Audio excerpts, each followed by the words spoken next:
Hello students, good morning. Today I am making video on introduction to Sanskrit drama, how Sanskrit drama was started, right? So Sanskrit drama, one of the most sophisticated and developed forms of classical theatre, holds a unique place in world literature and dramatic history. Sanskrit, you know that Sanskrit is a language which is known as divine language. कहते देवों की भाषा है संस्कृत. और फिर संस्कृत भाषा में जो भी नाटक लिखे गए वो अभिज्ञान शाकुंतलम, राइट, मेघदूत, राइट, और भी हैं, बहुत सारे ड्रामा हैं. वो सारे ड्रामा नाटक जो हैं वो बहुत सोफिस्टिकेटेड और बहुत ही ज़्यादा यूनिक और रिच टेक्स्ट कह सकते हैं हमको कि बहुत rich. These are the very important and rich text. Now flourishing and ancient India from रफली the 2nd century BC to the 8th century CE, it represents a rich synthesis of poetry, music, dance, and elaborate stagecraft deeply rooted in Hindu philosophy, mythology, and social custom. तो ये जो time है तब से music, dance, poetry ना, जितना भी stage craft था वो धीरे धीरे हिंदू फिलॉसफी में, माइथोलॉजी में हम देखते हैं. इवन शिव तांडव, राइट, बहुत सारे मीरा के भजन. तो म्यूज़िक, डांस, ड्रामा ये बहुत ही पुराना और बड़ा रिच कल्चर है. तो फिर संस्कृत का we can imagine, because Sanskrit is the language of divinity, ऐसा कहते हैं, देवों की भाषा है ना. तो इसका ओरिजिन कहाँ से हुआ? The precise origin of Sanskrit drama are debated. Exactly नहीं पता कहाँ से है, but several theories are there. First is that's a Vedic roots. कहते हैं कि वेद से आया है Sanskrit drama. Some scholars stress dramatic elements back to the वैदिक hymns, dialogue hymns, ritualistic performances. तो कुछ स्कॉलर्स कहते हैं कि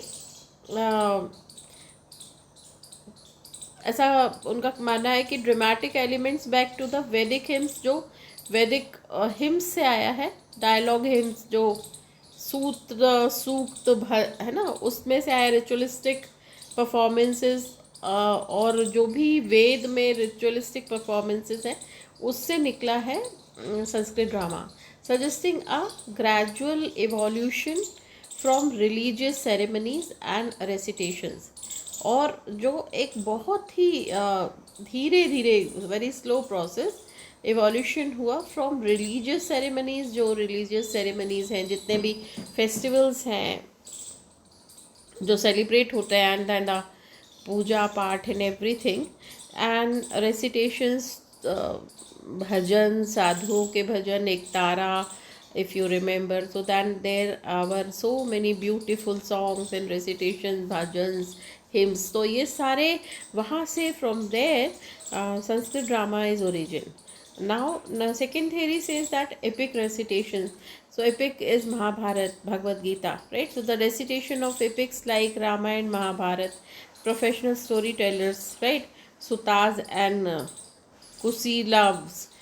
कुशीलव्स, ये जो थे ये जा के एपिक्स का प्रचार प्रसार करते थे, रामायण महाभारत का. तो लाइकली इनकॉर्पोरेटेड ड्रामेटिक जेस्चर, तो उसको ड्रामेटिक वे में बताना, एक्ट कर करके रामायण और महाभारत को समझाना. कॉस्ट्यूम्स वैसा they use to wear that costumes, and vocal modulation, and then गा के अलग अलग टोन में रामायण और भगवत महाभारत के कैरेक्टर्स को बताना, स्टोरी को बताना, paving the way for more formalize theatre. तो कहते हैं कि then this was the base, this was the foundation from which Sanskrit drama is came into existence. Another theory says that folk traditions.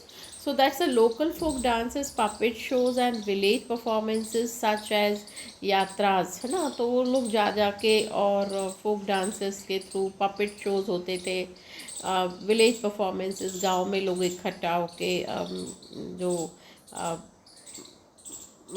भीलों का और फोक ट्रेडिशंस जो थे वो फोक मतलब लोक नृत्य, लोकगीत वगैरह undoubtedly contributed to the development of dramatic convention. तो नेचुरली वो तो एक ओपन बहुत बड़ी थेरी है कि वहाँ से कहीं ना कहीं सपोर्ट मिला and then dramatic convention was started. Then influence of Natya Shastra, बहुत important. Natya Shastra by Bharat Muni, we all know that, a comprehensive treatise on dramatic arts. तो ये एक बहुत बड़ा ड्रामेटिक आर्ट्स का या गाइडलाइंस कह सकते हैं हम, वॉज गिवन और written by Bharat Muni, is the most crucial source, बहुत ही इम्पॉर्टेंट सोर्स है, and it codifies existing practices and provides a theoretical framework for all aspects of Sanskrit drama. और इन्होंने एक तरह से गाइडलाइंस दी, और जो आज हम जितनी भी प्रैक्टिसेस हैं वो हमें, हमारा base is, foundation is Natya शास्त्र रिटन बाय भरत मुनि, and suggesting a long period of prior development, जो बहुत एक लंबे समय ऐसे चल रहा है, and it's very existence implies a mature dramatic tradition, और वो बहुत मेच्योर, बहुत ही अच्छा लिखा गया है ना। तो फर्स्ट तो हमने क्या देखा कि ओरिजिन कहाँ से हुई। अब हम देखेंगे कि origin of Sanskrit drama we have discuss. Now we are going to discuss the Natya Shastra, the Bible of Sanskrit drama. ऐसा कहते हैं कि Natya Shastra is the Bible of Sanskrit drama, right. So what is Natya Shastra? Natya Shastra is an encyclopedic work that covers every conceivable aspect of dramatic performance. नाट्य शास्त्र तो अपने आप में ही एक ऐसा बेस है, ऐसी बुक है, एनसाइक्लोपीडिक वर्क है जिसमें आपको सब कुछ मिलेगा, right.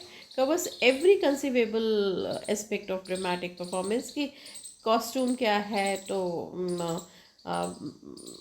makeup, what kind of makeup, music, and then lights and performances and props, और हर चीज़ के बारे में everything is discussed in Natya Shastra. And then it is not merely a theoretical text, ये सिर्फ एक थेरी नहीं है but a practical guide for playwrights. तो एक प्रैक्टिकली भी उसको कैसे परफॉर्म करना है, everything is given here. Actors, dancers, musicians and stage managers, सबके लिए है। तो that's a practical guide for playwrights, right. Very important point, practical guide for playwrights, actors, right, then dancers, musicians and stage managers, right. So this is very important. Key areas covered include, कौन कौन से इसमें की areas है? Number 1, theory of rasas and भाव्स।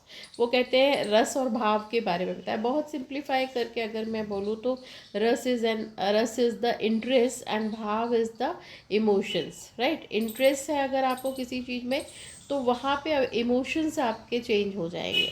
तो कैसे होगा इसमें? This is the corner stone of Sanskrit aesthetics. ये जो थेरी है ये बहुत ही बड़ा, बहुत बहुत इम्पॉर्टेंट थेरी है, एंड थेरी ऑफ रसा इन भावना, भाव्स। तो रसा क्या, रस क्या कहते हैं ना, अरे कोई इंटरेस्ट ही नहीं आ रहा था, रस ही नहीं आ रहा था, तो दैट इज़ रस। इस तरह से आप रस को समझ सकते हो। तो उसमें भाव और रस का डायरेक्टली कनेक्शन है। भाव क्या है? भावाज आर इमोशनल स्टेट्स, है ना, कि भाव, उसके चेहरे के भाव देख के हम समझ गए थे ना। तो जो इमोशंस कहते हैं, face is the mirror of heart. तो हमारे फेस में रूडनेस, हैप्पीनेस, लव, एंगर, हर चीज़ आ जाता है। तो वो भाव है ना। वो भाव सिर्फ फेस से नहीं आते, वो पूरे बॉडी लैंग्वेज से भी आते हैं। लेकिन these are the human emotions like love, anger, sorrow, joy, fear, disgust, wonder, heroism, है ना। तो ये सारे भाव हमारे बॉडी, हमारे ह्यूमन बी, that is why we are human बी। तो that is already exist in our human body, right, human brain.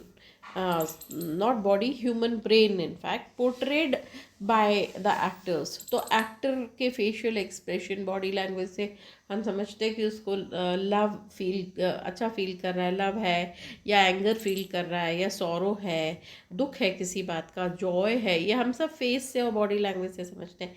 Fear है, डिस्गस्ट है, वंडर है, हीरोइज्म है ना। तो ये bhavas are emotional states, and the Natya Shastra identifies 8 primary स्थायी भाव। तभी तो आज भी एआई है, और that's AI is being many a time it is said that AI will cross human brain. No, never, because AI is the human product, it's a man-made, right, man-made device, but human brain is god's natural or god's device, right? So that is god-made device, what, human brain, and AI is man-made device. तो God का power और man के power में difference होगा ही होगा। तो that is why man man a man's mind, a human being's mind is known for, उसका ब्रेन जो है इज नोन फॉर स्थाई भाव्स जो सबके अंदर है, नहीं तो वो ह्यूमन बीइंग नहीं है। तो व्हाट काइंड ऑफ भाव, दीज 8 भाव्स। जो परमानेंट मूड है वो सबको लव है, सबके सब प्यार को समझते हैं, किसी भी तरह का लव हो, 2 ब्रदर्स, 2 सिस्टर्स, मदर डॉटर, कुछ की भी लवर्स का रिलेशन, पर लव को सब समझते हैं। देन एंगर को समझते हैं, सबको गुस्सा आता है ना। सॉरो, सबको दुख होता है। जॉय हम सब एंजॉय करते हैं। फियर, हम सबको किसी ना किसी चीज़ से डर लगता है। डिस्कस, हम सब कहीं ना कहीं किसी चीज़ से हेट करते हैं बहुत ज़्यादा। और वंडर, हमें आश्चर्य भी होता है। और हीरोइज्म, हमारे अंदर भी एडवेंचरस एलिमेंट सबके अंदर है। तो ये परमानेंट मूड्स हैं, परमानेंट भाव है जो हमारे सबके अंदर है। स्थायी भाव उसी को कहा उन्होंने। तो ये भाव इमोशनल स्टेट जो तभी वो हमें कंप्लीट ह्यूमन बीइंग बनाती है। तो that is why we are different from AI. We are human brain is different from AI because these स्थायी भाव्स are inside the are inside the human brain, right? Now रस is interest, I told you. बहुत normal language में बोले तो रस is interest, but that is aesthetic experience. Aesthetic means sense of beauty. तो वो जो रस है वो आपको समझ में आता है अगर आप किसी अच्छे, अभी nowadays I can give example of reels and videos. Than if you come across beautiful reel or video, so then accordingly you react or you feel and you take interest किसी puppy का, किसी बच्चे का, किसी dance का, किसी कितने सारे variety of reels we see, right? So that's the aesthetic experience. So that you feel that interest is called ras or rasa. This is the ultimate aim of performance. हर किसी डांस, सिंगिंग, ड्रामा का performance aim क्या है? The refined, distilled emotional experience that the audience savour. हम चाहते हैं कि audience के लिए तो कर रहे हैं ना एक्ट, तो ऑडियंस को वो जो भी दिखाया जा रहा है, what is being shown, then audience should take interest in it, right? So when a bhav is effectively portrayed, अगर वो भाव आने लगते हैं तो then experience by the audience, तो फिर वो उसको वो हमारे तक फ्लो होते हैं, है ना, हमारे तक फ्लोट होते हैं, सॉरी। कैसे? फॉर एग्जाम्पल अभी unfortunately many bad news are there, किसी का मर्डर हो रहे हैं, तो हम कहते हैं अरे देखो उसके फेस से ही लग रहा था कि शी वॉज़ वेरी क्रूअल, कैसे देख रही है, शादी में शी इज़ नॉट हैप्पी, और फिर वो मर्डर कर देती है। मतलब कुछ भी हम अगर इस तरह के भाव से हैं तो भाव को देखकर इंटरेस्ट आता है। फिर if I give you example of puppy, मान लो एक पपी का reel you come across, you are watching one two small puppy, बहुत सारे सो मैनी वीडियोज़ का। तो ऐसे एनिमल्स के आते हैं, बर्ड्स के आते हैं, तो आपको देख के वैसा जैसे कि वो जो वुड कटर है ना, या फिर वो वीवर बर्ड है, तो उस वो कैसे वीविंग करती है, तो देख के हमें एक बहुत वंडर लगता है कि बर्ड्स में इतने छोटी सी जान में इतना ज़्यादा आर्टिस्टिक होते हैं बर्ड्स, कि वो इतना क्यूट अपना, और इतना उनका इंजीनियरिंग देखो तो वो कितने ब्रिलियंटली अपना नेस्ट बनाते हैं। तो दैट इज़ वंडर। तो वो जो स्थाई भाव वंडर है वो हमारे ब्रेन में ऑलरेडी है, पर जब हम उसकी विविंग देखते हैं वीवर बर्ड की, तो हमें आश्चर्य होता है कि अच्छा कितना, दैट इज रस। तो आप इंटरेस्ट लेने लगते हो, है ना। तो भाव के साथ रस आते हैं। Then there are traditionally 8 rasas. ये बहुत इंपॉर्टेंट है कि रस कितने हैं एक्चुअली। 8 रसाज हैं जो भरत मुनि ने दिए थे, वो और जिनको स्थाई भाव कहते हैं ना। जो स्थाई भाव रस जो है, सॉरी, रस भाव के कारण आता है।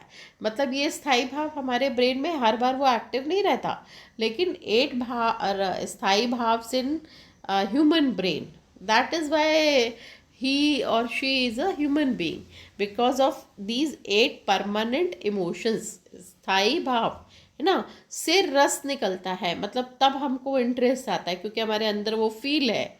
तो कैसा, पहला है ये ध्यान रखना कि ये रस है और ये भाव है। रस क्या है? रस है कि आ, ये रस है, ये सारे रस हैं, और ये भाव हैं। स्थाई भाव मतलब इनबिल्ट है, हमारी बॉडी में है ये, है ना। तो दीज आर द भाव्स। कौन कौन से देखो, श्रृंगार, लव और इरोटिक। तो ये जो श्रृंगार रस है, ये कहाँ से आ रहा है?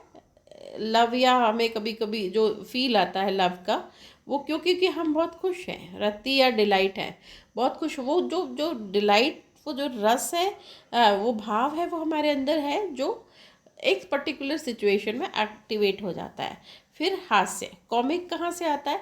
लाफ्टर से। अगर हम खूब मान लो बड़ा कोई अच्छा कपिल शर्मा शो चल रहा है ना, तो वो जो कॉमिक क्रिएट करते हैं, उनके जो भी वो एक्टर एक्ट्रेस है, वो एक्ट करते हैं, तो हमें हंसी आती है। तो क्या होगा, कोई कॉमिक देखोगे तो हंसी आएगी, ठीक है। फिर करुण, करुण रस कैसा? पिथाटिक और सौरो। तो हमने इतनी सारी ट्रेजेडीज देखते हैं, तो फैमिलीज जो उनके मेंबर्स है, अभी that's a recently flight plane crash हुआ, तो उसमें नेचुरली जितने लोग गए, वो it's a very big tragedy, pathetic, very pathetic.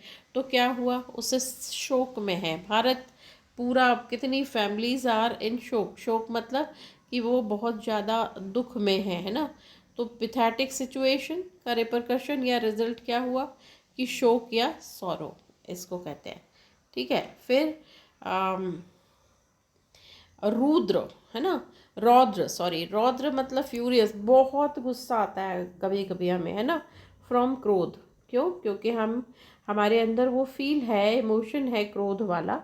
तो फिर उस रौद्र किसी चीज़ का सिचुएशन आने पर हम क्रुद्ध हो जाते हैं, है ना। क्योंकि हमने वो, हमें वो कोई एक एलिमेंट है जो हमें बहुत गुस्सा दिला रहा है, तो हमने वो देखा, उस सिचुएशन को देखा, और हम बहुत एंगर, सीवियर एंगर में है। फिर वीर रस, है ना, हीरोइक कैसा? फ्रॉम उत्साह और एंथुजियाज्म। तो वीर रस से क्या होता है कि जैसे जैसे सोल्जर्स हैं, ठीक है, तो उनको उत्साह है, इसलिए वो बॉर्डर पे इतने नेगेटिव, वो that is because of their enthusiasm. इसीलिए वो बॉर्डर पे इतने माइनस टेम्परेचर पे भी दे सर्वाइव, बिकॉज ऑफ दैट उत्साह, है ना। तो वो एंथुजियाज्म नहीं होगा तो फिर बॉडी का कोई मीनिंग ही नहीं है। Body is just like dead body. फिर अगर हमारे अंदर ये स्थायी भाव नहीं है, तो body, human body is just machine. इसीलिए उसको मशीन कहा, क्योंकि उसमें इमोशंस नहीं है। तो वो जो वीर रस है, जो वीरता है, जो एंकरेजमेंट है, वो जो करेज है, वो कहाँ से आ रहा है? खड़े होने का उत्साह के कारण, है ना। तो ये स्थायी भाव है और उसका रिपरकशन है रस। फिर जैसे कि टेरेबल और फियरफुल, हमारे अंदर, सबके अंदर एक डर है ना। और डर के कारण अगर हमें पता चलता है कि दैट किसी टेररिस्ट अटैक हुआ तो हम डर जाते हैं। तो वो जो भयानक वाला टेरेबल या फियरफुलनेस है हमारे अंदर, वो कहाँ से आई? क्योंकि वो रस फियर वाला बॉडी में है ना, ब्रेन में है। फिर विभत्स, विभत्स कि अगर किसी का बहुत बुरी तरह मर्डर हुआ तो व्हेन हम बहुत ज़्यादा हमें डिस्गस्ट, मतलब बड़ा हेट फील होता है। क्यों? क्योंकि वो जो ऑडियंस या डिस्गस्टिंग वो विभत्स यानी बहुत ही ख़राब कोई बात हो गई डराने वाली, तो हमको डिस्गस्टिंग, हम हेट करने लगते हैं उस सिचुएशन से, उसको कहते हैं विभत्स। फिर उसके बाद अद्भुत। कभी कभी आप, मैंने वीवर वर्ड का तो एक सिंपल एग्जाम्पल बताया, पर कभी कभी आप देखते हो डांस परफॉर्मेंसेस, है ना, तो हमें उनका वो जो पूरा कॉम्बिनेशन है जो बनाते हैं वो डांस में, तो अनबिलीवेबल परफॉर्मेंस, राइट। तो हम कहते हैं कि अच्छा ऐसा भी होता है क्या? तो दैट इज़ अमेजिंग और वंडरफुल। तो वो देख क्यों होता है? क्योंकि अंदर, हमारे अंदर वो एक स्थायी भाव भी है वंडर वाला, कि अच्छा ऐसा है कि नहीं नहीं, ऐसे कैसे पॉसिबल है, पर हाँ है पॉसिबल। तो दैट इज़ अद्भुत, है ना। तो लेटर, अच्छा ये तो 8 भाव तो थे ही, लेकिन ये किसने बनाया था 8 भाव? दीज 8 भाव और रस इज क्रिएटेड बाय और रिटन बाय भरत मुनि। उन्होंने नाट्य शास्त्र में इन 8 भाव और रस की चर्चा की। उन्होंने लिखा कि भाई ये सारे 8 इमोशंस, परमानेंट इमोशंस हर ह्यूमन ब्रेन में होते हैं, और उसके कारण फिर हमें वो अलग अलग सिचुएशंस में इंटरेस्ट या रस आता है ना। फिर जो 9th रस है, 9th स्थायी भाव है, विच वॉज, ये जो 9th रस है वो है शांत रस, है ना। तो ये कहाँ से आता है? पीस से, क्योंकि हम सब फ्रॉम समा, डिटैचमेंट, जब हम लोगों से डिटैच होने लगते हैं, हमें ना सुख ना दुख, मन शांत है ना, तो कहते हैं कि डिटैच हो, क्या बोलना चाहिए, मोक्ष। मोक्ष मतलब अब हमें बहुत ज़्यादा किसी से बहुत अनुराग नहीं है, हमारा कोई बहुत ज़्यादा अनुराग मतलब अटैचमेंट, या ये मेरा बेटा, मेरी बेटी, मेरा पति, मेरा लवर, है ना। तो ये सारे ये अटैचमेंट है। और लेकिन अब जब धीरे धीरे धीरे ह्यूमन ब्रेन शांत कब होता है? कि हमारा डिटैचमेंट होने लगता है, खुद को हम दूर करते हैं, तो दैट इज़ 9th रसा। विस 9th रस है शांत रस, है ना। वो किसने ऐड किया? Which was added by Abhinav Gupta, जो लेटर जो ऑथर थे अभिनव गुप्ता, भरत मुनि के बाद, ही एडेड 9th रस विच इज़ शांत रस। जो इन्होंने शांत रस और पीस को, 9वें रस को जोड़ा, कि वो भी हमारे ब्रेन में एक और रस होता है ना। अब हम आते हैं अभिनव और अभिनय और एक्टिंग। 4 types of acting. हम Sanskrit drama, we are just we are discussing Sanskrit drama, है ना। तो संस्कृत ड्रामा में टाइप्स, तो 4 types of drama. Number 1 is abhinaya, है ना, अंगिका अभिनय, फिर वाचिका अभिनय, फिर आहा आहार्य अभिनय, और सत्विका अभिनय। अभिनय इज एक्टिंग, है ना। तो अंगिका मतलब अंगों के द्वारा एक्टिंग, कि हमारे हम पढ़ते हैं नॉन वर्बल कम्युनिकेशन, तो नॉन वर्बल में अंगिका एक्चुअली, क्योंकि हैंड मूवमेंट्स, बॉडी का, बॉडी लैंग्वेज से, है ना, तो हैंड मूवमेंट, जेस्चर, पोस्चर, ये सब अंगिका है। क्यों? क्योंकि हम अपने अंगों के द्वारा, हम अपने बॉडी लैंग्वेज के थ्रू जब हम एक्ट करते हैं, तो वो अंग का अभिनय होता है, जो बॉडी मूवमेंट होता है, बॉडी जिसको हम नॉन वर्बल कम्युनिकेशन कहते हैं, जेस्चर, पोस्चर्स, मुद्राएं बना के जब हम एक्टिंग करते हैं, मतलब वो भी एक पार्ट है एक्टिंग का। तो वो एक तरह की एक्टिंग हो गई, जिसमें ना अगर आप देखो तो मॉक वो होता है ना, जैसे मॉक नहीं, या म्यूट एक्ट होता है, जो कि आवाज़ नहीं होती, सिर्फ आपने देखा होगा ये स्ट्रीट ड्रामा देखा होगा, नुक्कड़ नाटक, तो वो बोलते नहीं है, वो सिर्फ एक्टिंग करते हैं, तो उसको बोलते हैं अंगिका अभिनव। नुक्कड़ नाटक is the great example of Angika Abhinav. Number 2, वाचिका अभिनव, अभिनय, वाचिका अभिनव, वाचिका मतलब बोलना, तो स्पीच है ना। कैसा ड्रामा, जो स्पीच से, जो बोल के होता है, स्पीच से, डायलॉग से, इंटोनेशन, वॉइस मॉड्यूलेशन है ना, एंड पोएटिक रेसिटेशन, वो भी एक ड्रामा है, वो भी एक एक्टिंग है, जो किसके थ्रू होती है, हमारी वाचिका मतलब बोलने के कारण, वो उसमें स्पीच आती है, डायलॉग आता है, इंटोनेशन एंड पोएटिक रेसिटेशन, या कोरस भी होता है इसमें, एक कोरस भी वाचिका अभिनय में आता है। फिर थर्ड अभिनय है आहार्य अभिनय। वो किससे एक्सप्रेस करते हैं हम, costume, makeup, ornaments, stage property, props है ना, हम किस तरह के प्रॉप्स लेते हैं, कैसे कॉस्ट्यूम, तो वो जो है उसको आहार्य अभिनय कहते हैं। कि उसके हाथ में चाकू था तो उसके हाथ में ये था, तो आपने देखा होगा ट्राइब्स लोग अलग अलग तरह के ड्रेसेस पहनते हैं, कॉस्ट्यूम पहनते हैं, सिर में कुछ और लगाते हैं। भागोरिया नृत्य, भागोरिया उनका एक अपना स्टाइल है पहनने का, रहने का, वो एक अलग तरीके का मेकअप करते हैं, तो वो आहार्य अभिनय का एग्जाम्पल है भागोरिया नृत्य, जो भागोरिया या ट्राइब्स या वो जो लोग पहनते हैं, वो कॉस्ट्यूम वगैरह सब इसी में आता है।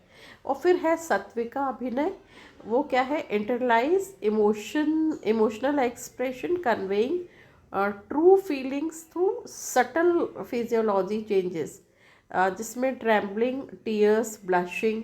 तो सात्विका अभिनय सबसे टफ है एक्चुअली, क्यों, क्योंकि वो इंटरलाइज इमोशनल एक्सप्रेशन, जो एक्सप्रेशंस के थ्रू आते हैं, जिसमें आपको चेहरे से, या आप शिवर कर रहे हो, ट्रैपलिंग हो रही है ना, फिर या फिर टीयर्स, आंसू आ गए, तो हमको समझ आ रहा है कि ये एक तरह का अभिनय कि हाँ वो रो रहा है।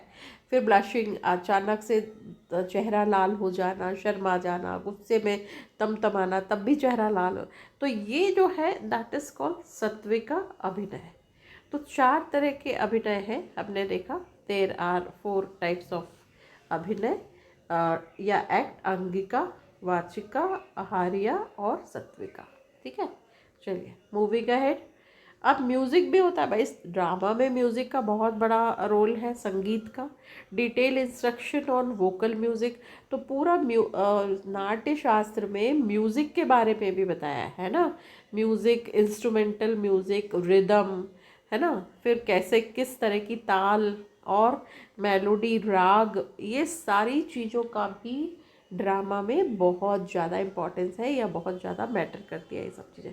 फिर डांस, फिर नृत्य एंड नृत्य है ना। तो डांस में क्या है, डिफ्रेंशिएट्स बिटवीन नृत्य, एक्सप्रेसिव डांस, कन्वेइंग मीनिंग।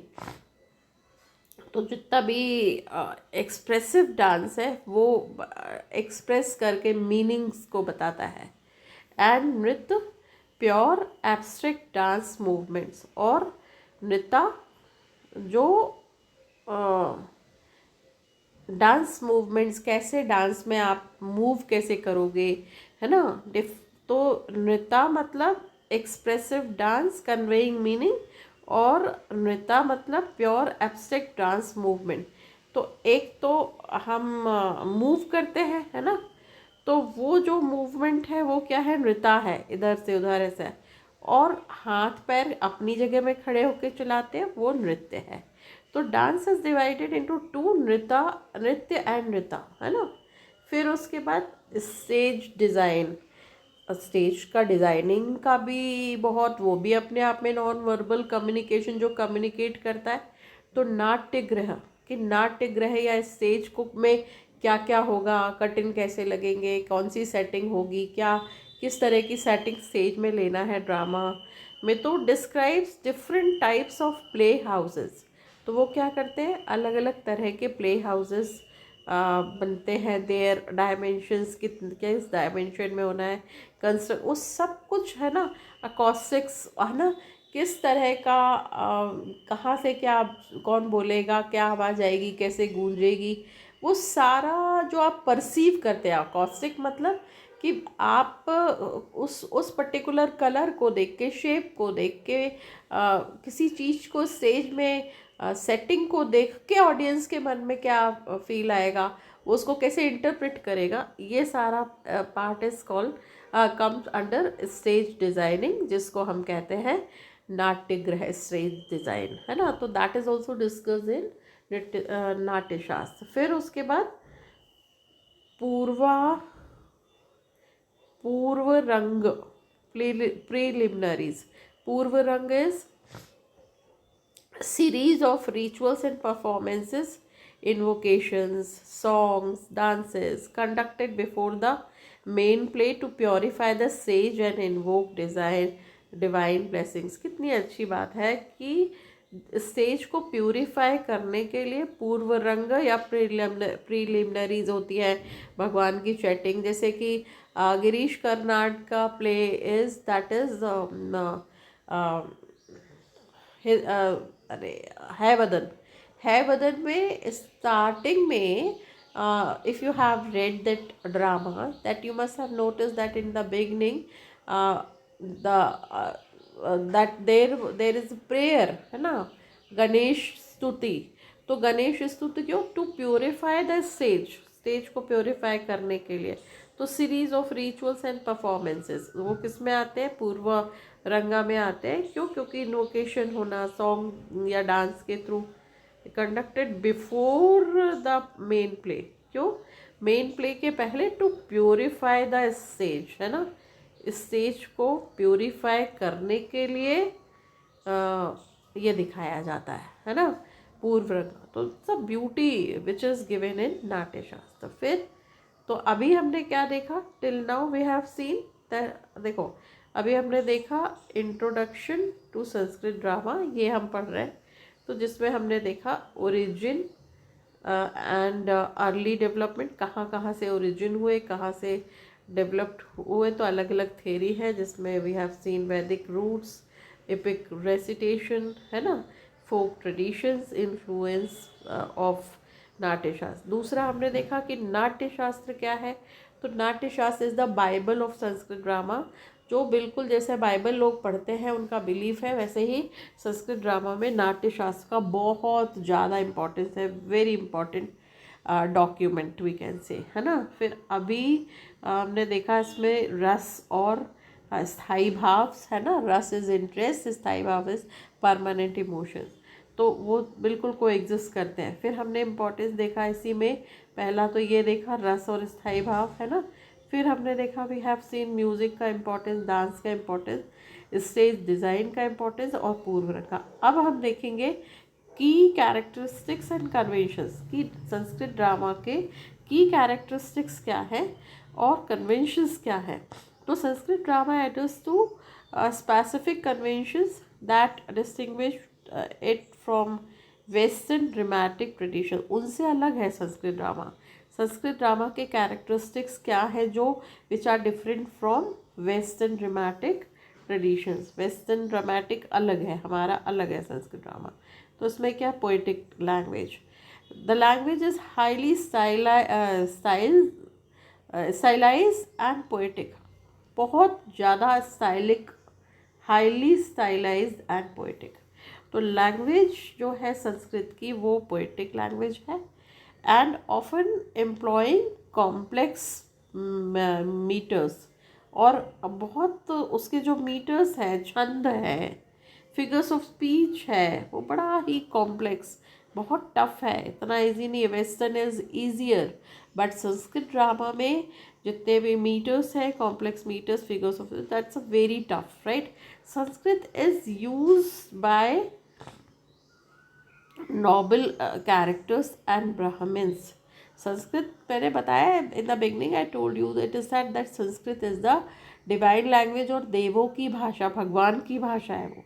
तो संस्कृत इज यूज बाय, तो तब और आज भी generally it is use by noble characters और ब्राह्मण्स, वाइल प्राकृतिक dialects, various regional vernaculars are use by women, है ना।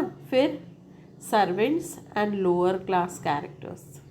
तो उसमें जो संस्कृत है, संस्कृत ड्रामा में, वो कौन बोलेगा? वो नोबल कैरेक्टर्स और ब्राह्मण्स बोलेंगे। और प्राकृतिक डायलेक्ट्स, जो प्राकृतिक डायलेक्ट्स है वो कौन कौन यूज़ करेगा ड्रामा में? वीमेन सर्वेंट और लोअर क्लास बोलेगी। ये उनका क्या बोलना चाहिए कि की कैरेक्टरिस्टिक्स है ना। पोएटिक लैंग्वेज रहेगी और Sanskrit higher class noble class बोलेगी और लोअर क्लास क्या बोलेगी? वो प्राकृतिक डायलेक्ट्स यूज़ करेंगे। फिर absence of tragedy in the western sense, मतलब ट्रेजेडी जनरली इसमें नहीं होती। किसमें? संस्कृत ड्रामा में। Sanskrit plays generally do not end in tragedy. Please take down. Sanskrit plays generally do not end in the tragedy with the death of protagonist. उनमें generally Sanskrit drama में protagonist की या हीरो की डेथ नहीं दिखाते। जो वेस्टर्न में जनरली ट्रैजिक ड्रामा जो होते हैं उसमें दिखाते हैं कि भाई डेथ हो गई प्रोटैगनिस्ट की। Even in place with significant suffering the resolution is typically happy or leads to a state of equilibrium and reflecting the Hindu worldview of karma and dharma, where good eventually triumphs, है ना। तो Sanskrit drama में important character ये है कि अगर suffering दिखा भी रहे हैं तो the resolution is typically happy, finally happy ending होती है और leads to state a equilibrium, और नहीं तो बैलेंस करके दिखाया जाता है कि भाई ठीक है उसने ख़राब किया तो थोड़ा बहुत उसके साथ ख़राब हो गया, लेकिन जिसने अच्छा किया तो उसने बहुत अच्छा, उसकी लाइफ इज़ सेट और उसकी लाइफ इज़ हैप्पी। ऐसे करके इक्वल कर देते हैं उसको, reflecting the Hindu world view, जो हमारा भारतीय वर्ल्ड व्यू है ऑफ क्या है हमारा कर्मा और धर्मा। कि हमारी पूरी थेरी कर्मा थेरी है कि जैसा करोगे, जैसा कर्म करेगा वैसा फल देगा भगवान, है ना। तो जैसा हम धर्म मतलब एक्चुअली हमारी हैबिट्स, है ना। धर्म मतलब हमारा आचरण, कंडक्ट, कोड ऑफ कंडक्ट, हम किस तरह का हमारा बिहेवियर है, दैट इज़ धर्मा। तो वेयर गुड इवेंचुअली ट्रायम्फ्स, कि जो अच्छा है उसके साथ अच्छा ही होगा, ऐसा। ये संस्कृत ड्रामा का अनदर कैरेक्टर है। फिर no violent action on stage, generally death, battle and other violent acts are never depicted directly on the stage, कि मार धाड़ bloodshed ऐसा कुछ नहीं दिखाते इसमें, but are narrated और implied, मतलब या तो वो पीछे से कुछ थोड़ा बहुत कोरस फॉर्म में कोई बोल रहा है उस तरह से दिखा दिया जाएगा, otherwise implied means that is shown through costumes, props, but then directly there is no bloodshed or violence. Violent acts are not the part of Sanskrit drama, है ना। Then presence of vidushka, jester, है ना।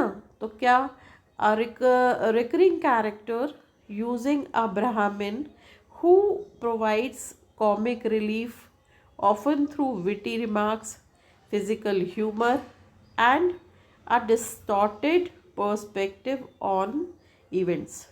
तो विदूषिका gesture क्या दिखाते कि characters usually जो ब्राह्मण है वो ही और शी क्रिएट्स ह्यूमर, है ना, थोड़ा लाइट बनाने के लिए, एनवायरनमेंट को लाइट करने के लिए।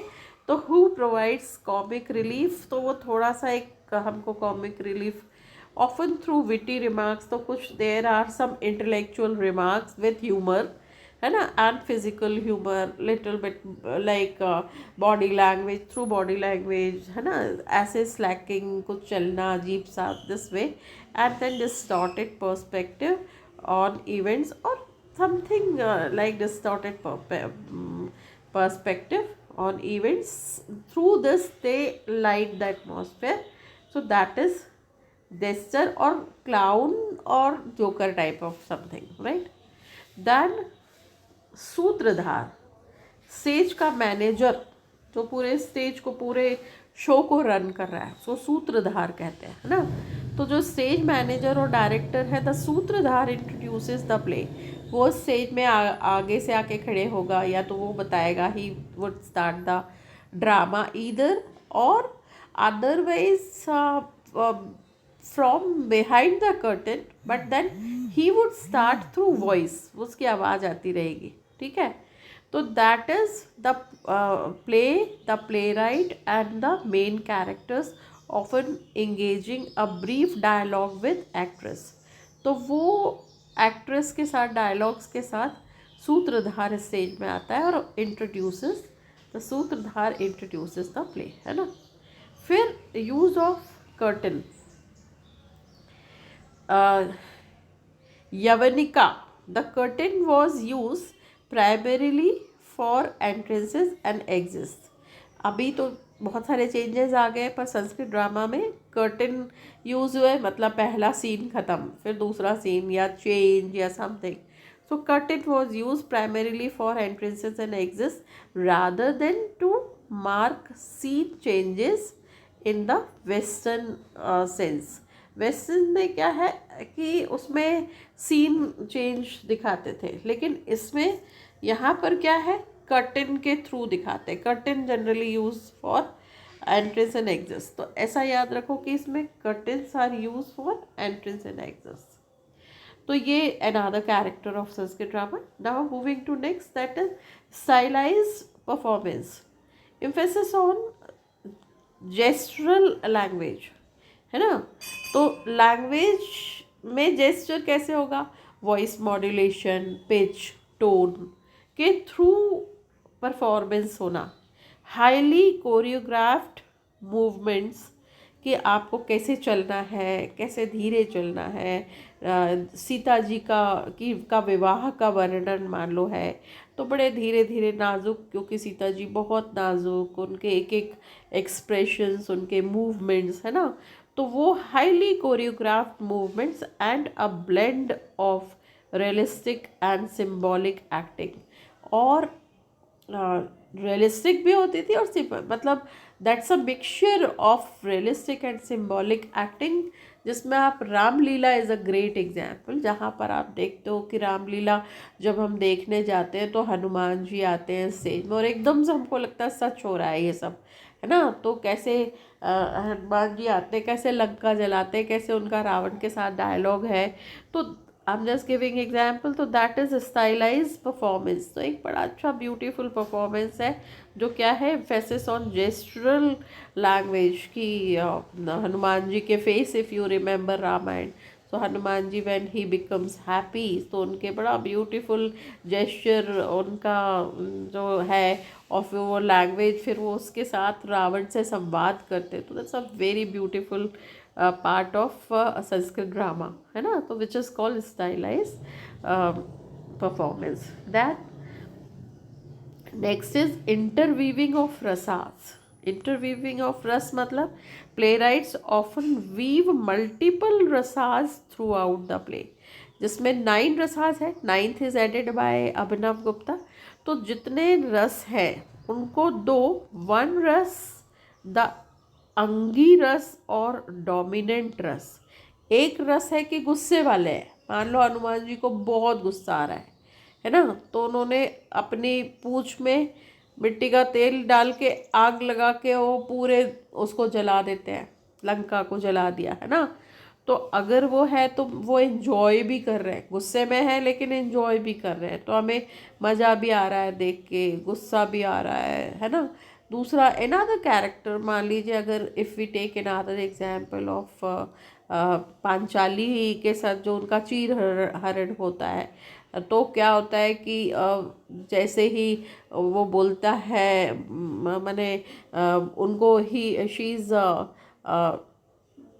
हु अपीज कि भाई धृतराष्ट्र देख रहे हैं and he is very sad because of चीर हरण, है ना, उनको बहुत दुख होता है, पर वो अपने ही बेटे को मना नहीं कर पाते। तो वो जो पूरा चीर हरण दुर्योधन, और उसका दुर्योधन कहता है कि मेरी जांग पे बिठाओ द्रौपदी को, तो वहाँ पे वो जो गुस्सा है, तो वो मेन है, दैट इज़ अंगिरस, जहाँ पे वो, पर दुख भी है, सौरव भी हो रहा है, लोग रो भी रहे हैं, और भीष्म पितामह कोई कुछ नहीं कर पा रहा है। तो there are another another dominant rasa तो ये है ही, लेकिन साथ में क्या हो रहा है, वो यही कह रहे हैं कि playwright often weave multiple rasas, जिसमें दुख भी है, शोक भी है, करुण भी है, दया भी है, वंडर भी है, क्योंकि अब क्या होगा, द्रौपदी कृष्ण से बार बार रिक्वेस्ट कर रहे हैं और कृष्ण उनकी साड़ी को बढ़ाते जा रहे हैं, बढ़ाते जा रहे हैं, और फाइनली क्या होता है कि दुर्योधन के भाई को थक जाता है एंड ही फेल डाउन, है ना।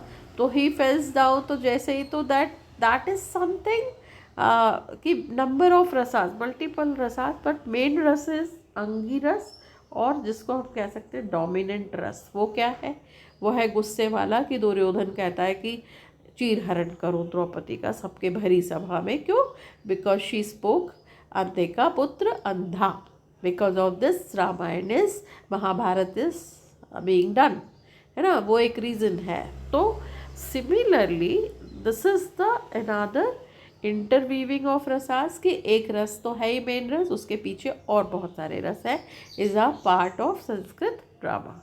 Now next is major forms of Sanskrit drama.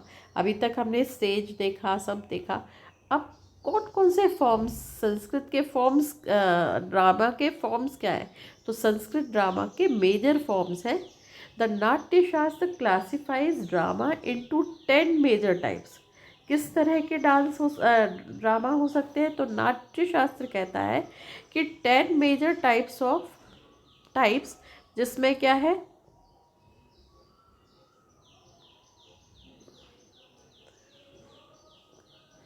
10 रूपक, है ना, 10 रूपक क्या है, the 2 most important and widely performed are, जिसमें से 2 सबसे ज़्यादा फेमस है। एक तो नाटक कहते हैं जिसको, या हीरोइक प्ले, वो क्या है, संस्कृत ड्रामा का पहला टाइप है, जिसमें नाटक या हीरोइक प्ले, उसमें है प्लॉट। प्लॉट कैसा होता है, based on well known mythological और हिस्टोरिकल स्टोरीज, जैसे I gave you example of Ramayana, है ना, रामायण का कोई एक वो उठा लो, महाभारत का कोई एक सीन ले लो, महाभारत, ये है प्लॉट। तो इनका plot is based on well known mythological और हिस्टोरिकल स्टोरीज, है ना। फिर दूसरा है hero, a Nobel virtuous and divine और रॉयल हीरो। हीरो हमेशा कैसा रहेगा, धीरोदत्त, है ना, धीरोदत्त मतलब बड़ा intelligent, royal, Nobel person is hero. फिर रसा प्राइमरीली शिकार, लव और वीर। ज़्यादातर इसमें 2 रस को ऐसे ड्रामा कौन कौन से बेस होते हैं, या तो उसमें लव, है ना, होगा, या उसमें वीर रस भी हो सकता है। तो लव का अगर हम देखें तो कृष्ण लीला दिखा रहे हैं सपोज, तो वो लव वाले में आ जाएगा। और वीर रस अगर हम वाला ड्रामा कोई है, तो which is we can take example of Hanuman ji वाला कोई पार्ट दिखा रहे हैं, तो हनुमान जी बड़े वीर थे ना, तो वीरहा पिंडकाक्षा उनका कुछ ऐसा नाम है। तो क्यों, क्योंकि वो वीर थे, उन्होंने बड़े बड़े काम, पूरी संजीवनी लेने गए तो पूरा पर्वत ही नहीं उठा कर ले आए अपनी उंगली पर। तो ये वीर, इस तरह के drama comes under this category which is called first category नाटक, जो नाटक में आते हैं। फिर एक्ट्स कैसे, टिपिकली 5 to 10 एक्ट्स। इसमें कितने एक्ट्स होंगे, 5 to 10 एक्ट्स होंगे, है ना। Example is Kalidas Abhijnana Shakuntalam and भवभूतिज।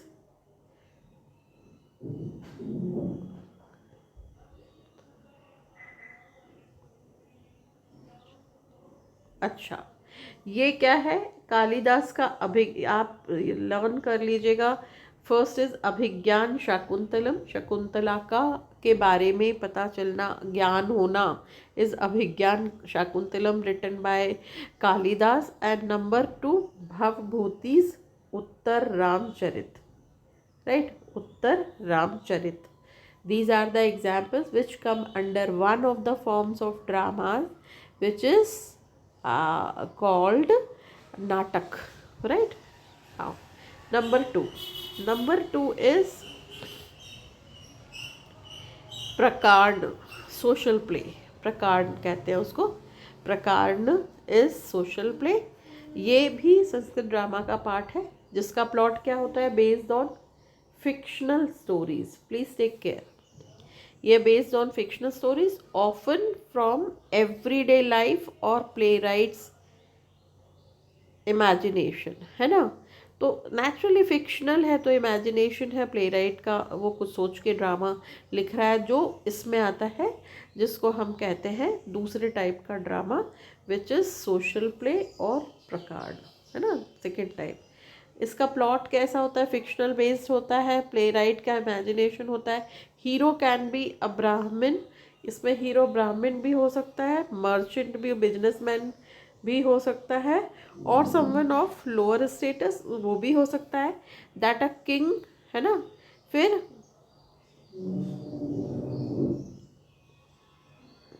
धीर प्रस्थात, धीर प्रस्थांत, धीर प्रस्थांत और धीर ललिता, ऐसा ये याद रख सकते हो तो याद रखना कि ये कोई भी इसके हीरो हो सकते हैं। ओके, फिर रस, इसमें कैसा रस था, इसमें रस था जो वो था श्रृंगार रस या वीर रस या हीरोइज्म, है ना। तो इसमें तो दो थे, और इसका रसा कैसा होता है, can explore a wide range of rasas often focusing on social themes, है ना। समाज में क्या क्या चल रहा है, अभी हम देख रहे हैं इतने खराब खराब मर्डर्स या बड़ा इजीली होता है ना, तो बहुत सारे सोशल इश्यूज को लेके जो ड्रामा किए जाते थे उस समय, तो उसमें सोशल इवल्स जो प्रिवेल कर रही है सोसाइटी में, तो उनको लेके जो ड्रामा किए जाते हैं वो एक, उसमें बहुत सारे तरह के रस हो सकते हैं।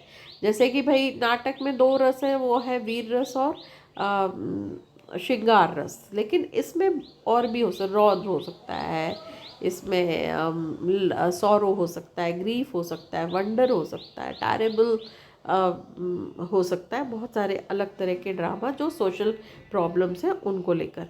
फिर एक्स की बात करें तो टिपिकली 5 to 10x, इसमें भी 5 to 10x होते हैं, है ना, इतने एक्स होते हैं इसमें।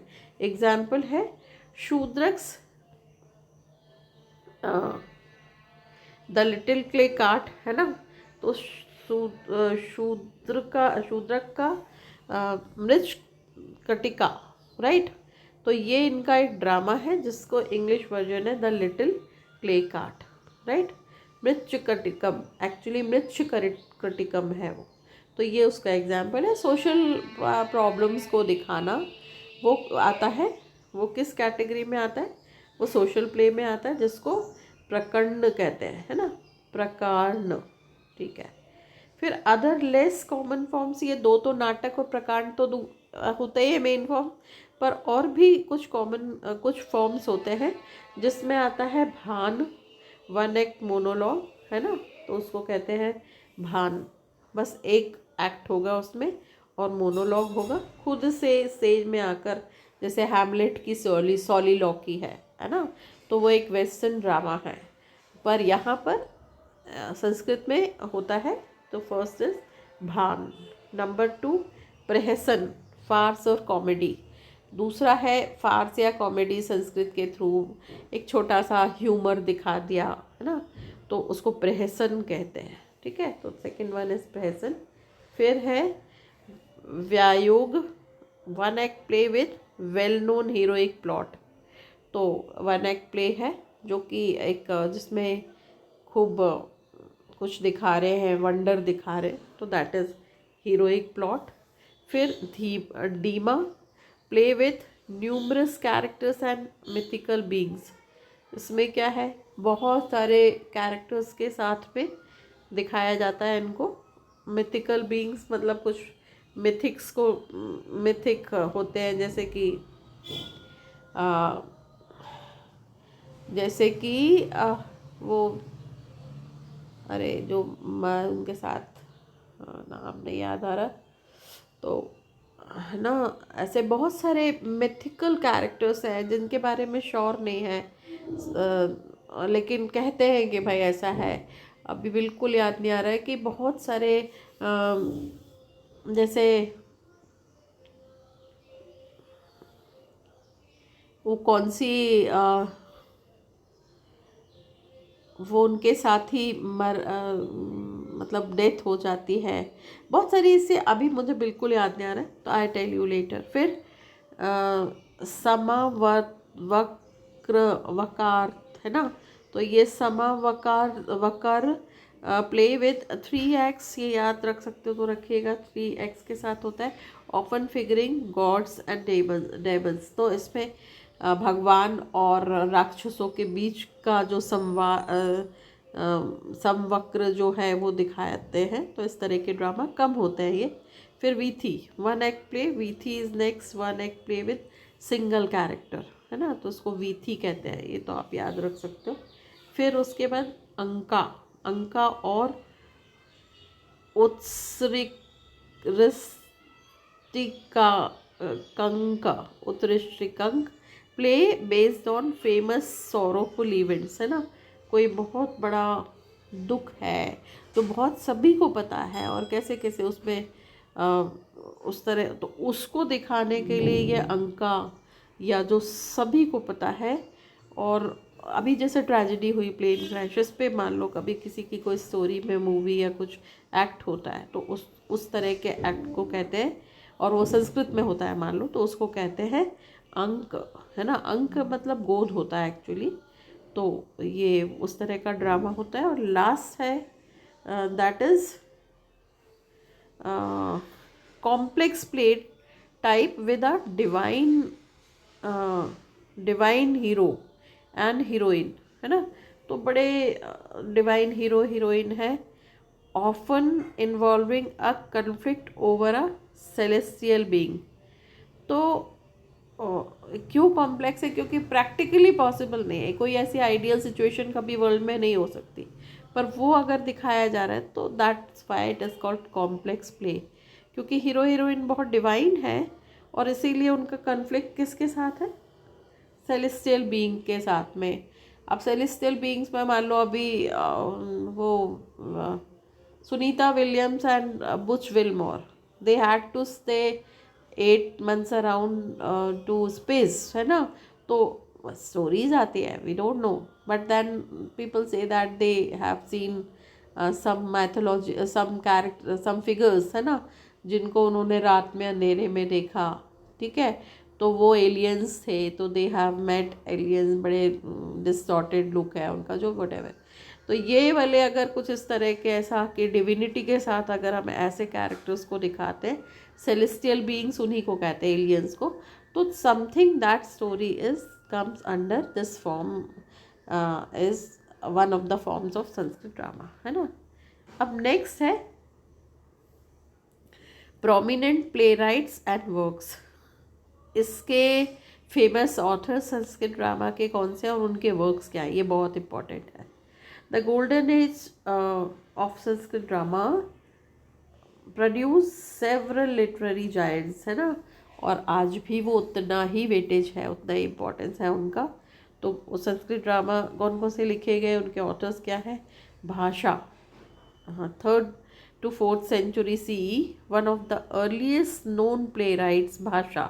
His plays were discovered only in the early 20th century, known for his directness and dramatic power है ना। तो उन्होंने क्या लिखा, स्वप्न वसवतम, संस्कृत लैंग्वेज है, स्वप्न वदात्तम, स्वप्न वसवदात्तम, द ड्रीम ऑफ वसवदात्ता है ना, रोमांटिक ड्रामा, ये उनका ड्रामा है। नंबर 2 प्रतिमा नाटक, संस्कृत लैंग्वेज है ना, the statue play right, based on Ramayan. फिर Urubhanga, the shattering of thighs right, a powerful one act play forcing on Duryodhana from Mahabharat. किसने लिखा ये, संस्कृत के बहुत जानकार लेखक भाषा राइट। नंबर 2 कालिदास, किसको नहीं पता उनका नाम, Shakespeare of India, considered the greatest Sanskrit poet and dramatist, often called Shakespeare of India.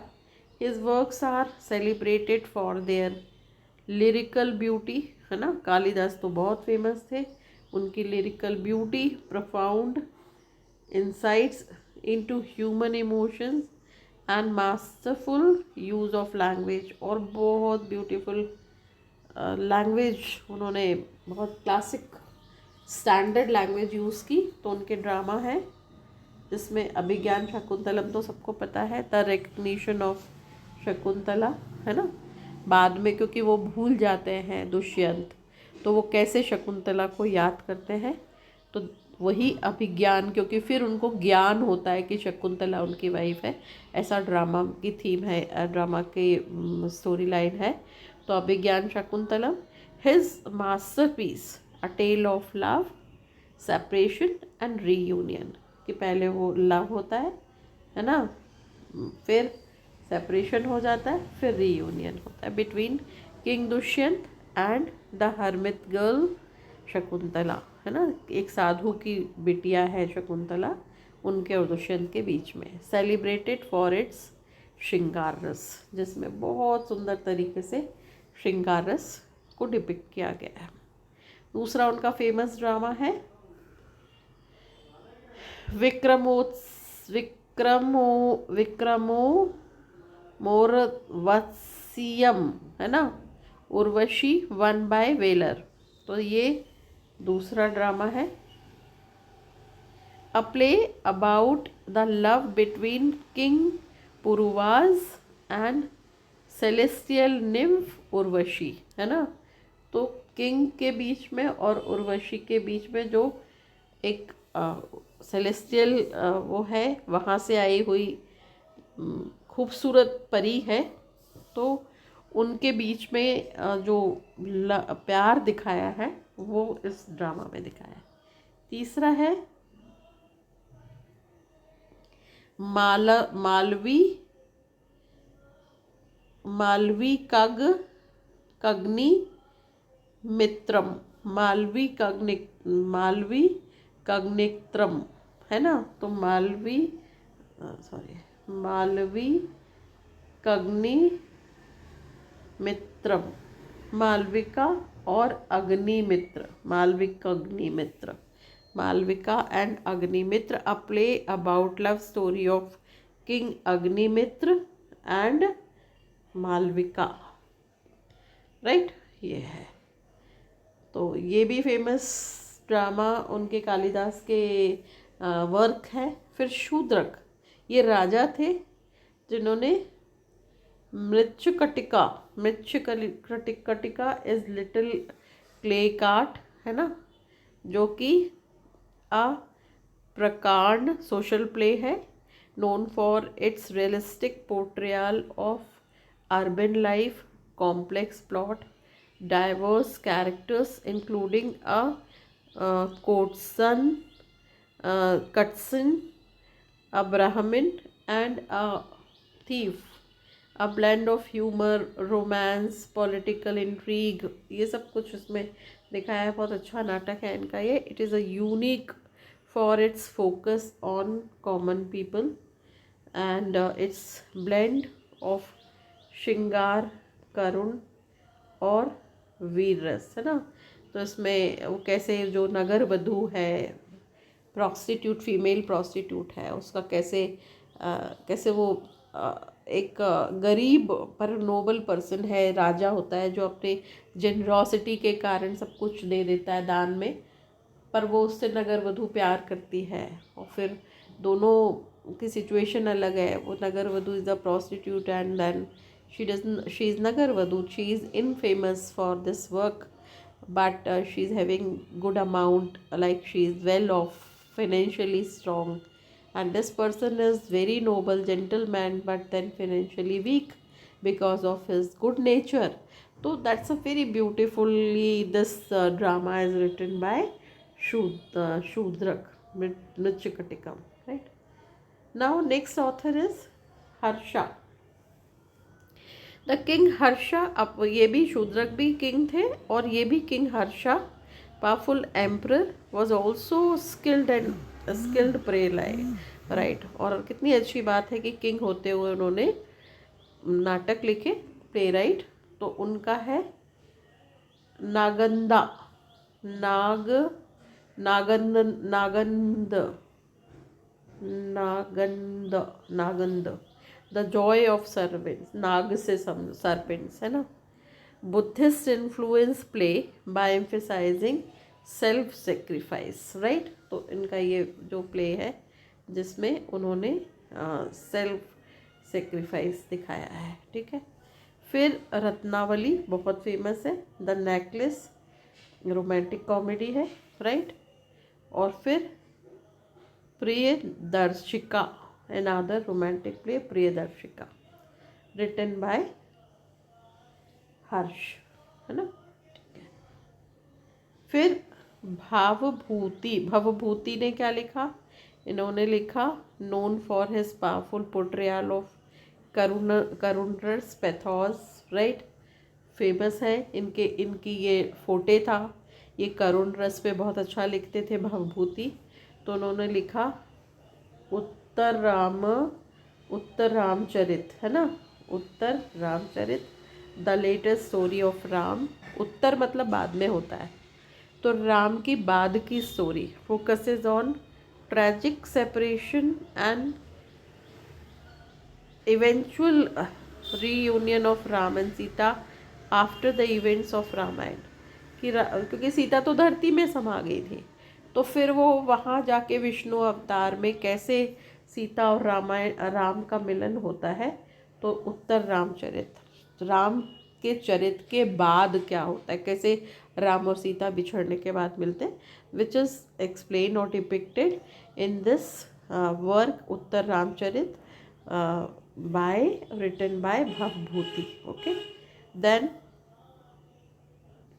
Malti Madhav, Malti and Madhav, right? So that is next play is Malti Madhav, which is Malti, a romantic play with elements of supernatural। तो भवभूति का दूसरा famous drama is Malati Madhava, जो super elements के through दिखाया गया है। फिर Mahavir Charit, discourse of great hero, है ना। Mahavir Charit, charit is character based on early life of Ram की अर्ली लाइफ कैसी थी, तो early life of Ram right. फिर नेक्स्ट ऑथर थे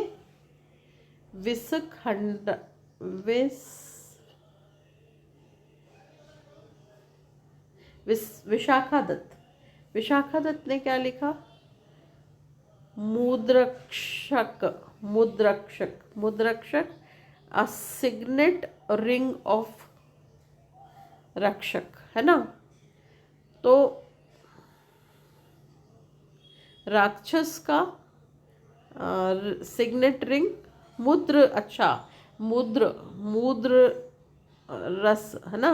मुद्र मतलब मुद्रा, मुद्र रक्षक क्या है, a unique political drama devoid of a female protagonist and श्रृंगार रस, है ना, कि फीमेल प्रोटैगनिस्ट जिसमें श्रृंगार रस नहीं, focuses on the political intrigue and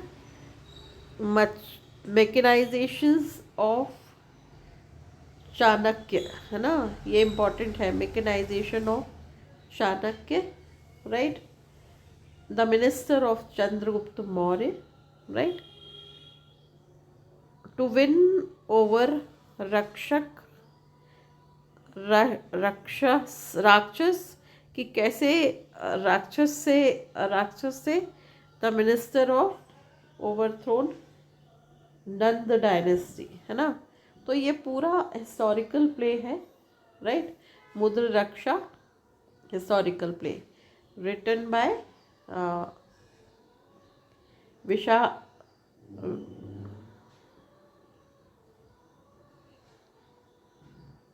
Vishakha Datta ने लिखा मुद्र रक्षक। फिर धीरे धीरे decline and legacy, Sanskrit drama हर किसी का एक टाइम है। तो Sanskrit drama gradually declined after the 8th to 9th century CE due to various factors.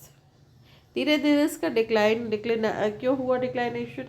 Because number 1, changing political and social landscape. होता ही है, सभी जगह होता है। तो first reason was political and social landscape was change. Invasions बहुत बड़ा रीज़न होता है, अटैक, है ना, invasions. The decline of royal patronage. तो फिर जब रॉयल पैट्रोनेज कम हो गया, डिक्लाइन हो गया, शिफ्ट्स इन कल्चरल पैट्रोनेज। तो फिर उसका एक रीज़न था कल्चरल प्रायोरिटीज़, कल्चर चेंज होने लगा। Then rise of regional languages, बहुत बड़ा रीज़न है ये। संस्कृत के धीरे धीरे लोग बोलने वाले कम हो गए, यूज़ कम होने लगा, रीजनल लैंग्वेज आ गए। The increasing prominence of vernacular languages. तो जब अपनी अपनी भाषाएं लोग बनाने लगे, बोलने लगे, led to the development of new dramatic forms. तो नए तरह के ड्रामेटिक फॉर्म्स भी आ गए। फिर डिक्लाइन ऑफ संस्कृत लर्निंग। फिर संस्कृत सीखने वाले अभी फिर बढ़ रहा है, लेकिन तब संस्कृत लर्निंग, संस्कृत सीखने वाले लोग बहुत कम थे। तो Sanskrit became increasingly confined to scholarly and religious circles. तो वो सिर्फ खासकर लोग जो थे रिलीजियस और स्कॉलरी, आज भी पंडितों को आती है संस्कृत, है ना, कुछ जगह होके रिस्ट्रिक्टेड होके रह गई, बाकी लोगों ने हिंदी और दूसरी भाषाएं, अंग्रेजी और ये सब सीख लिया। फिर despite it's decline the legacy of Sanskrit drama is profound. आज भी संस्कृत ड्रामा, तो संस्कृत ड्रामा है तो क्या है, influence on Indian performing arts. तो किसको इन्फ्लुएंस करता है? इंडियन आर्ट को, है ना। Its principles specially the rasa theory and abhinaya. आज भी rasa theory and abhinaya continue to influence classical Indian dance forms. तो डांस फॉर्म को भी रस थेरी कैसे करना है, राइट। फिर भरतनाट्यम, कथकली, इसमें ओडिसी, इसमें आज भी संस्कृत ड्रामा से बहुत सारा नाट्यशास्त्र से आइडिया लिया जाता है। And various regional theatre traditions में आज भी still which is the base is the same, that is Natyashastra, है ना। फिर rich literary heritage, the plays remain literary masterpieces, है ना, studied for their poetic beauty. तो आज भी उनकी beauty, poetic beauty, philosophical depth and insights into ancient Indian society के कारण आज भी पढ़े जाते हैं। Universal themes, the exploration of love, duty, sacrifice, fate and human emotions. ये अभी भी है, तब भी था। This a permanent till world is existed, है ना, तब तक रहेगा ये। तो लव, ड्यूटी, सेक्रीफाइस, सब कुछ उन सारे ड्रामा में हम अभी भी मिलता है, हमको मिलता है। तो that is why still this is timeless and relevant. Then revival efforts in modern times, there have been efforts to revive and restage Sanskrit plays, bringing this ancient art form to contemporary audience. भाई हम पुराना अगर सब छोड़ते जाएंगे तो base फिर zero हो जाएगा। तो इसीलिए some drama and then your syllabus is revised and we have learned about Sanskrit plays, और अभी भी still we are discussing. So finally in conclusion, Sanskrit drama is a vital and vibrant tradition, right? So Sanskrit drama is a vital and vibrant tradition that offers a unique window into the artistic, philosophical and social landscape of ancient India. Its sophisticated theories, rich literary output, हमने देखा बहुत ही sophisticated theories है और बड़ा rich literary output है, and profound impact on subsequent Indian arts make it a cornerstone of the world theatre history, theatrical history. कम ज़्यादा इसका इम्पैक्ट हो सकता है, but then this is permanent. चिरस्थायी है, कभी ख़त्म नहीं होने वाला, because of its beauty, because of its dedicate, because of its original, like originality.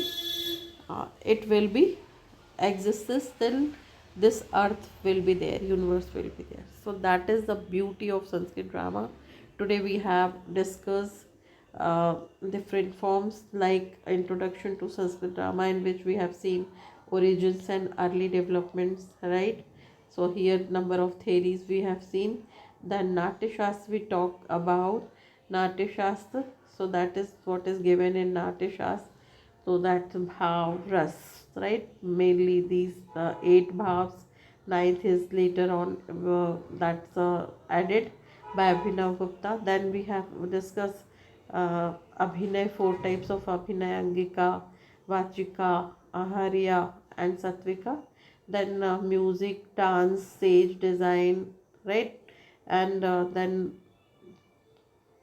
Purva, Ranga. So we discussed. Then key characteristics and conventions we discussed. What are the characteristics and conventions of poetic drama, Sanskrit drama? Then major forms of Sanskrit drama. What are the different forms? Natak and that is Prakand. Basically these two forms are very important. Then we discuss that prominent plays, in which we discuss number of plays by Bhasha and other, these are the name of authors: Bhasha, then Kalidas, then Shudrak, then Harsha, then uh, Bhavbhuti, then uh,